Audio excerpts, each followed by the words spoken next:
The first unit I want to look at today is Rose Goku Black. And I understand. This is a very weird unit to put on here because Rose Goku Black recently has a good card, and in the past, Rose Goku Black has had a good cards. Tech Rose Masu, an amazing LR. AGL Rose, cracked TUR. STR Rose, cracked TUR, right? Those guys were like some of the best units in the game was Rose Masu, right? But I think the thing that has sucked recently, you gotta think about the Int Goku Black transforming. The LR Rose was decent, but not crazy. Then you have the Fizz Rose, who was shafted. And then you finally have the new STR Rose. Now, I'm not trying to make this sound controversial because it's not like the Rose Goku Black sucks. He's amazing. He's great. Like, he's a top 5 LR, if not top 6 or top 7, right? Like, I'm not going to throw out, like, oh my gosh, Rose is not good.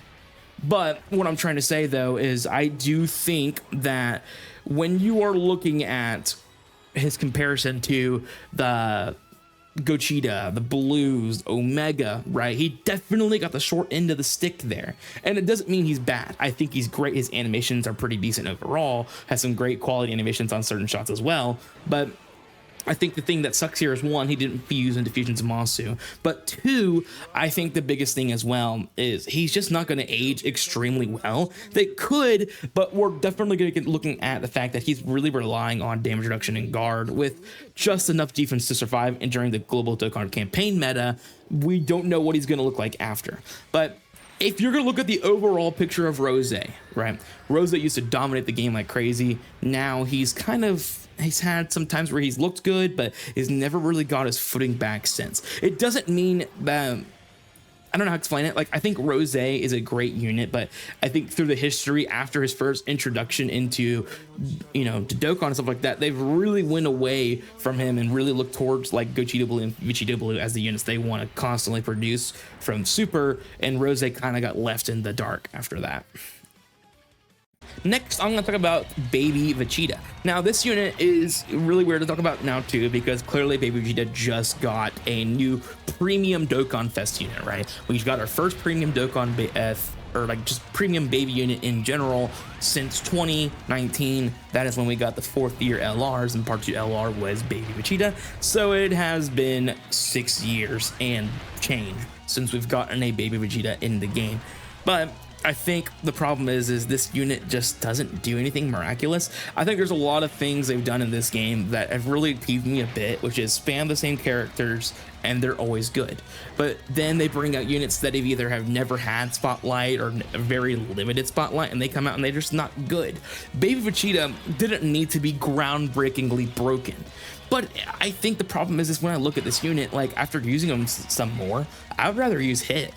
Maybe even STR Cell, right? So I think that Baby Vegeta is a decent Dokkan Fest, but he has big flaws. He's very good in festival battles, but he cannot take a hit if he does not dodge early on, for sure. His Great Ape is great, but you're not going to see it until turn 5.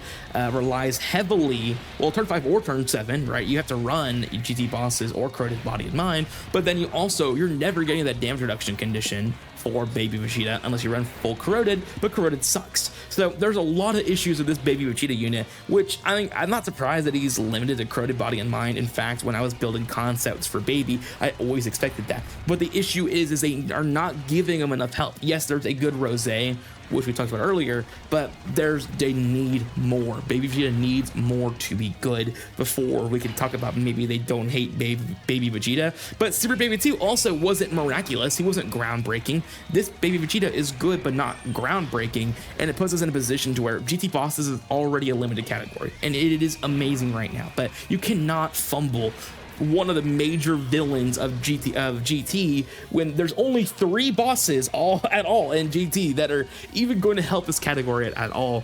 So, I wouldn't say it's a fumble. I just think he deserved a little bit more. All right, the next unit we're looking at is Kid Buu. Now, this is weird to put on here, and I know you're gonna be like, why is it weird? We haven't had an LR Kid Buu yet, right? Like, yes, but that's also not the reason why he's on here. Kid Buu has never been a broken unit ever. We have had the Fizz Kid Buu, the Int Kid Buu, the SCR Kid Buu, and that's it. We have 3 Kid Buus in this game. All three of them were never broken. They were always good, they were always runnable, but they were never broken. They were never groundbreaking. They never moved the needle. And it's even crazier to say that the last Kid Buu we had was in 2021, and he's the only one with good animations out of the entire game, out of all the 3 Kid Buus we have.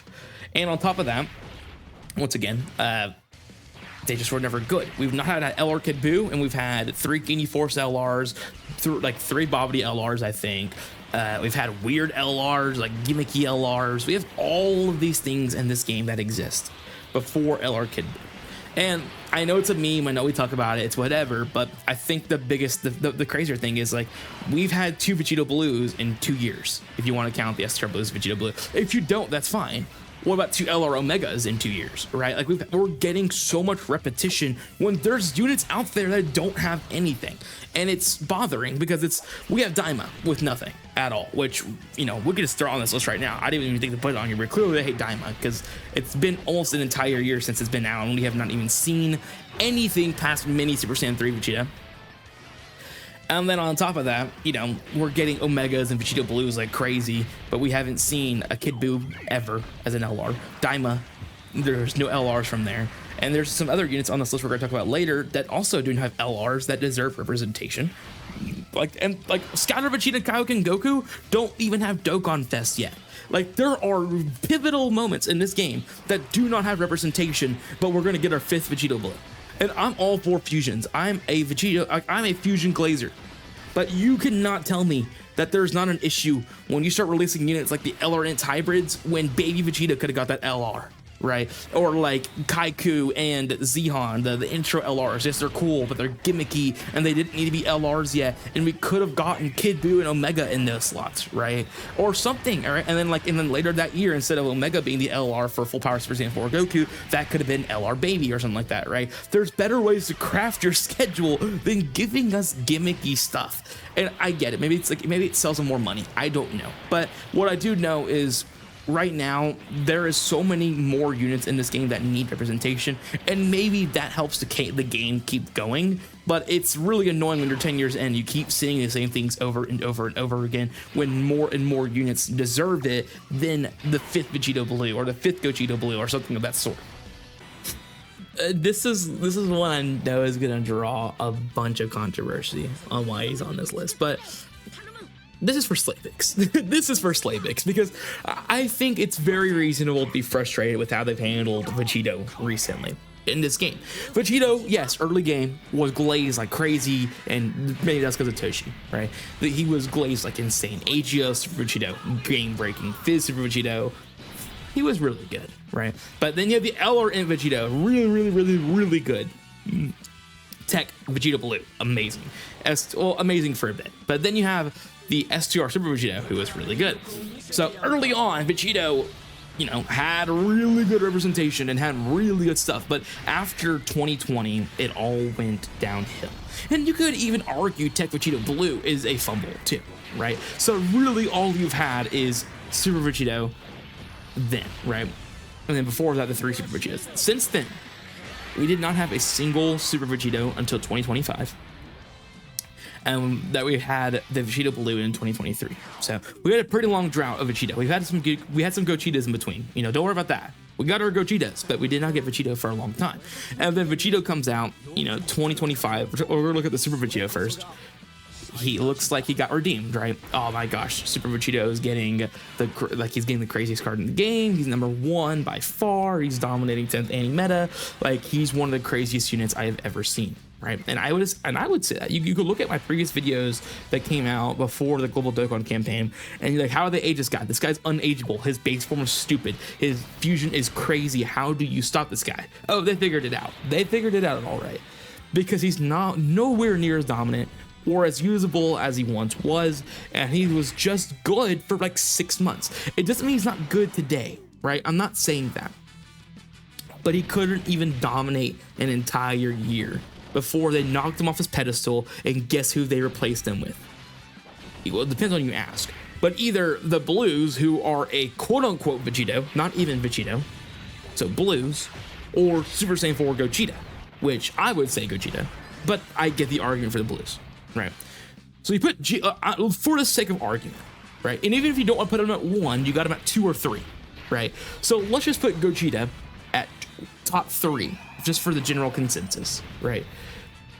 Vegito gets knocked out of the top 10, and in the top 3, there's a Gogeta. Six months later, right? And then on top of that, remember, AGL Gogeta was number like 4 there. But guess who was above Vegeta right now, who came out during the same time? The Fizz Super Saiyan 4s, or Super Saiyan 4 Gogeta.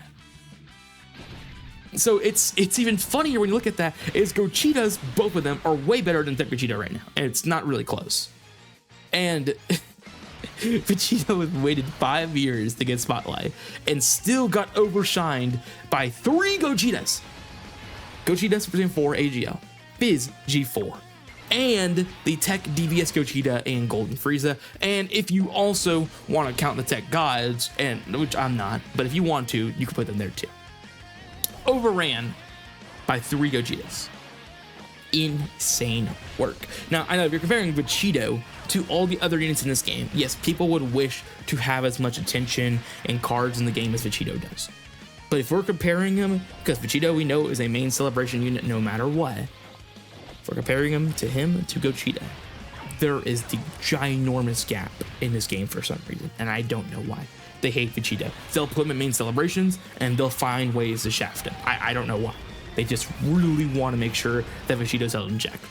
I don't know why, but that's just what the case is. All right, next we have Super Saiyan 2 Gohan. The last one we had was in 2019.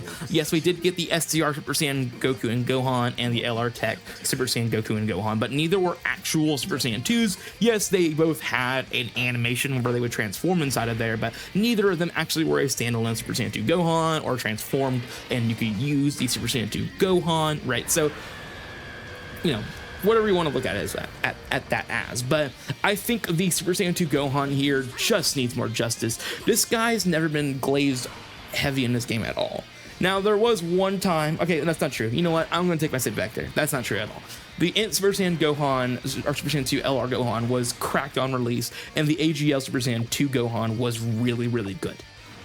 But it's been 6 years, or 5.5 years, since we've had our last Super Saiyan 2 Gohan, and he was not good at all. Like, he was good. Okay, I shouldn't say at all, but I should say, like, he was moderately good, just enough good for the 10th anniversary meta. And then we go into Global Dokkan campaign, he's completely useless and fodder, right? And you would think he would shine in the Rosmasu fight when the main boss is an int type and it's multiple enemies, which is exactly what Super Saiyan 2 Gohan wants. And he still could not thrive in an ideal scenario, and that's what really hurts this unit. Is this unit should have been good for this fight specifically. Like, if you could ignore every other fight, if Gohan was good in Rosmasu, this guy would not be on this list. I'm looking at it right now, because I know it's one fight, but Rosmasu is one of the hardest fights in the game right now to this day. And if Gohan could provide value at least in one of those fights, he would show that he was at least worthy of being a part of the anniversary, because he's able to survive a power creep that most units could not. But he couldn't. He just couldn't. And that's what sucks about this Gohan. And again, Gohan has been waiting 5.5 years for something to happen, and it happens, and he's not good. So I'm not exactly sure what they're going to go from here with this Gohan. I mean, he's had 2 good cards in the past. Again, a lot of the units on this list were good in the past, or had representation in the past. But recently, in like a 6-year gap, we just haven't had anything for them. And yes, I am glad they're trying to be sporadic and giving other people shots, but when you look at all the other celebrations, a lot of times it's repetition and repetition of other things where these guys could have gotten some spots as well, just to keep themselves relevant in the game and not have 5 to 6 year droughts, because you don't want that either. You don't want characters to have 5 to 6 year droughts. Like, you don't want that either. So there has to be some kind of balance or middle ground they can find. All right, finally, we have the Namek Frieza. I'm talking about just Namek Frieza in general, and you could exclude full power. That's fine. I'm really okay with that. First form Frieza through final form has almost nothing in this game at all. You do have the free-to-play first form Frieza LR with Zarbon and Dodoria. And if you want to count the AGL first form Frieza as Namek, go ahead, right? He sucked. Free-to-play is not usable. So both of the only quote-unquote Namek Frieza representations we have are useless. We have a side banner, 2 side banner final form Friezas. They're not good. Then you have the LR AGL full power Frieza EZA, which was okay. Like, he's good, he's decent, but he needed more. And then you have the STR full power Frieza, who's not usable right now. So Namek Frieza really has 2 premium cards in the game, and that's it. 2 premium cards. Now you could count the tech transforming Frieza with the 5 steps as a Namek Frieza, whatever, that's fine. None of them have LRs, none of them have good quality animations. First 4, like the fight, like the final fight on Namek, first to final, have 0 good animations in this game at all. And if you want to count the third form Frieza's animations as a good one, that's okay, but outside of that, nothing. Absolutely nothing. And maybe the free-to-play second form Frieza, but you could redo all of that, way better animations, way more quality as an LR, and you'd make it just much more significant, right? Frieza deserves a true chance to get all of this stuff in the game, and for some reason they don't. But if you don't want to do first through third, that's fine. Final form Frieza doesn't have an LR in this game, and just like Kid Buu, one of those iconic villains in the game. I mean, at least full power Frieza has an LR, but the final, who you could argue is more iconic than the full power Frieza, does not have an LR, and that's the crazier part, right? And yes, we also don't have the Namek Goku going into Super Saiyan as an LR with an active skill. I get that too, right? And we definitely deserve to get that at some point in the near future. But I mean, Namek Frieza, man, how he has not had like 7 cards by now honestly baffles me, because there's so much content to cover for him, and they have not touched any of it, and it's crazy to me. First, like, Cell is a unit who's very similar. Like, Cell's a character, is someone very similar to what Frieza is, and he has way more representation than Frieza does, and that's what baffles me, right? I'm not saying that Cell doesn't deserve that. I'm just saying, like, Frieza and Cell should be getting very similar treatment in terms of card, like, releases and LRs. Like, they should almost be bar for bar, and they're just not. So anyways, let me know what you guys think in the comments below. Do you guys agree or disagree with the units on this list? Let me know what other guys you would think you should add on this list as well. If you guys enjoyed the video, make sure to look at the descriptions below with my 2 playlists down there. One is going to be my voice content, one is my unvoiced content, and the third link in the description is to my G Fuel link. Click the link. It should already have the code applied, but just in case, use LR24 at checkout to get 20% off of the G Fuel products, and I'll see you guys in the next one. Bye.